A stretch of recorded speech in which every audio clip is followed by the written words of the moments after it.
Buenas noches a todos y a todas.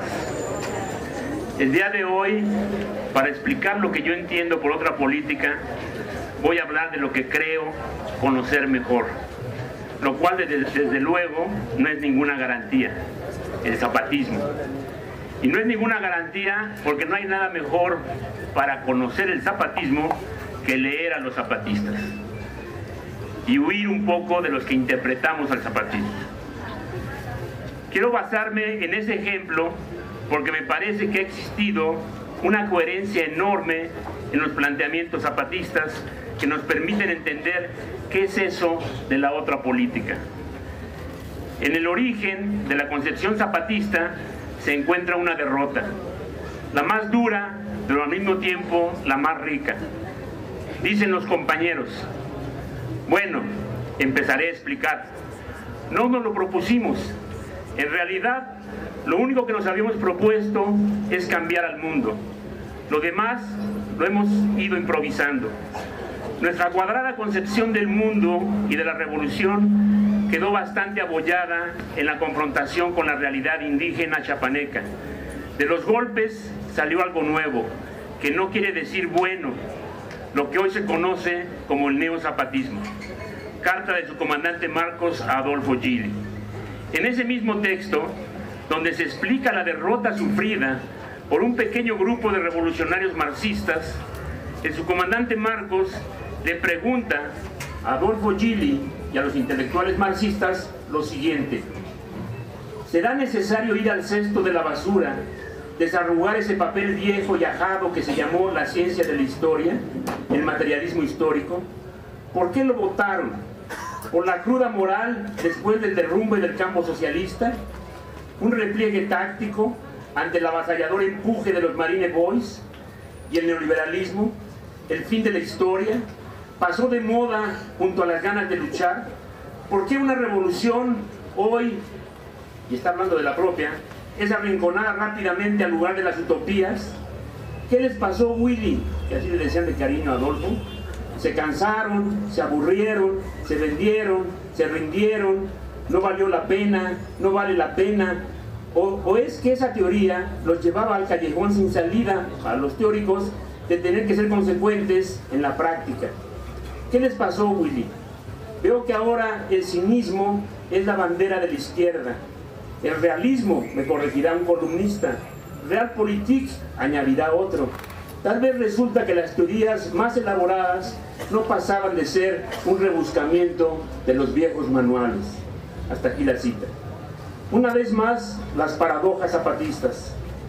En el texto en que explica su derrota y la derrota de la concepción con la que llegaron, le reclama a los intelectuales marxistas mexicanos la suya, la otra derrota, que en la práctica fue la derrota de toda la izquierda mexicana. Porque se trata de dos tipos de derrota. Una, la de la izquierda mexicana frente a la ideología del capital, frente al neoliberalismo, frente a la derecha intelectual, bastante ignorante, salvo contadas excepciones. Esa fue una derrota sin chiste, porque se dio sin grandes combates. Igual que la Unión Soviética, la izquierda mexicana se desmerengó, parafraseando a Fidel Castro. Se trató de una derrota que más bien fue una autoderrota. No fue producto de su teoría, sino de su práctica. La derrota zapatista también fue producto de su práctica, pero se dio frente a las comunidades indígenas de Chiapas. Fue una derrota infligida, no autoimpuesta. Fue una dulce derrota, no una amarga derrota. A los compañeros zapatistas, lo primero que se les advirtió en la comunidad indígena fue sobre su lenguaje. Es duro, les dijeron. Luego, sobre qué es lo que iban a enseñar. Primero hay que aprender a oír, les dijeron. Para aprender a oír hay que callar, guardar silencio. Y casi siempre, cuando se guarda silencio, es cuando se comienza a pensar. Dice Ranajit Guha en debates postcoloniales, escuchar es constitutivo del discurso. Escuchar significa estar abierto a y existencialmente dispuesto hacia. Uno se inclina un poco hacia un lado para escuchar.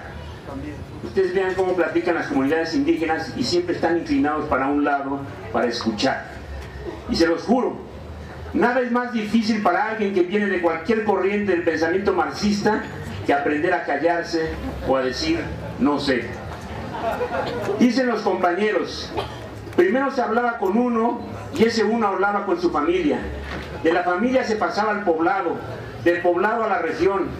Así, poco a poco, nuestra presencia se convirtió en un secreto a voces y en una conspiración masiva. En esta etapa, que corre paralela en tiempo a la tercera, el STLN ya no era lo que habíamos pensado cuando llegamos.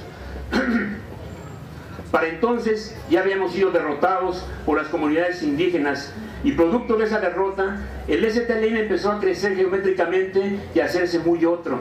O sea que la rueda siguió abollándose hasta que al fin fue redonda y pudo hacer lo que debe hacer una rueda, es decir, rodar. Mensaje enviado por el subcomandante insurgente Marcos al arranque de la campaña 2010, el fuego y la palabra. Esa derrota permitió la constitución de una serie de ideas claves que tanto han influido en el ámbito internacional y nacional. ¿Cómo y desde dónde se forja un programa? ¿Quiénes son los encargados de implementar ese programa? ¿Cuáles son los objetivos de ese programa? ¿Para qué sirve un programa? Una de las cosas que más ha impresionado desde el surgimiento público del STLN ha sido su capacidad para transmitir de manera clara los objetivos de la lucha, su visión programática, pero eso fue resultado precisamente de su derrota. Tradicionalmente, la izquierda elaboraba un programa, ya sea en el mejor de los casos en relación con las luchas sociales o en el peor de los casos como parte de una tarea de escritorio. Pero en ambas es el trabajo de un grupo de vanguardia. En ningún caso se le pregunta a la gente. En el primero se interpreta lo que son sus ideales y objetivos. Algunas veces hasta se hace interesante, pero nada más. En el segundo de los casos se trata de un ejercicio intelectual, brillante o no, pero sin repercusión práctica. Por lo tanto, el segundo problema es que ese tipo de programa no eran implementados por nadie. Cada X tiempo se agitaba en los mítines o para la galería, pero no tenían repercusiones. Y eso tenía que ver con que los objetivos de esos programas no eran los de la gente. Bueno, por lo menos no fueron construidos, edificados, cimentados por la gente misma. Finalmente, esos programas servían para organizar a tus cercanos, a tus militantes, servían para dar identidad a tu grupo o partido, servían para pelearte contra los programas de los otros grupos o partidos, pero nada más. Luego, esos programas incluso fueron abandonados, tirados al cesto de la basura. La izquierda dejó de buscar el por qué y el para qué para pasar a ser fiel devota del cómo.